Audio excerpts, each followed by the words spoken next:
সকল বন্ধুদের জানাই শুভ দীপাবলির শুভেচ্ছা ও ভালোবাসা। সকলের পুজো যেন ভালো কাটে, সাবধানে কাটে।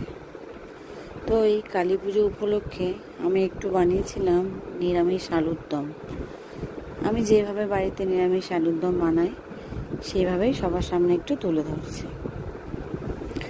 প্রথমে আলুগুলো ছোট ছোট আলু সেদ্ধ করে খোসা ছাড়িয়ে রেখে দিয়েছিলাম। অন্যদিকে আলুদমে দেওয়ার জন্য কাঁচা লঙ্কা, আদা আর টমেটো মিক্সিতে বেটে একটা পেস্ট করে রেখেছিলাম। দিকে কড়াইতে তেল বসিয়ে তেলটা হালকা গরম হতে ওর মধ্যে গোটা গরম মশলা মানে দারচিনি, এলাচ, লবঙ্গ আর শুকনো লঙ্কা একটু ফোড়নে দিলাম। দিয়ে হালকা গন্ধ ছাড়তে ওর মধ্যে আগে থেকে বেটে রাখা যে মশলাটা ছিল সেটা দিয়ে হালকা করে নাড়াচাড়া করতে যখন মশলার কাঁচা গন্ধটা চলে গেছে বলে মনে হলো, তখন একে একে ওর মধ্যে গুঁড়ো মশলাগুলো দিয়ে দিলাম। যেমনি নুন, হলুদ, জিরে গুঁড়ো আর সামান্য লঙ্কা গুঁড়ো দিয়ে একটু চিনি দিয়ে কষাতে থাকলাম। যতক্ষণ না মশলা থেকে তেল ছেড়ে যায় ততক্ষণ মশলাটা কষাতে হবে। মশলাটা যখন কষানো হয়ে গেছে বলে মনে হবে, তখন ওর মধ্যে আগে থেকে সেদ্ধ করে রাখা আলুগুলো একে একে দিয়ে দেবো। দিয়ে মশলা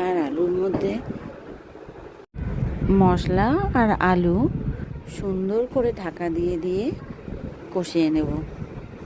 যতক্ষণ না আলুর মধ্যে মশলাগুলো ঢুকে যায় ঢাকা দিয়ে আস্তে করে কষিয়ে নিতে হবে আলুটা।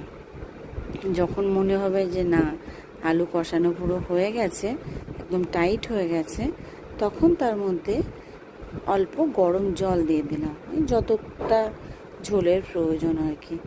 দিয়ে আবারও ভালো করে জলের সাথে আলু নেড়ে চেড়ে নিয়ে ঢাকা দিয়ে রাখলাম।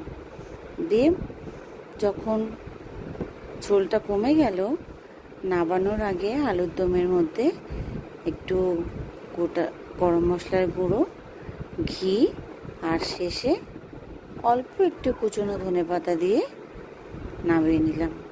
এইভাবে নিরামিষ আলুর দম করে খেয়ে দেখো, সত্যি খুব সুন্দর লাগবে। খুব বেশি কিছু উপকরণ লাগে না, কিন্তু ছোট গোটা আলুর দম এইভাবে খেতে দারুণ লাগে।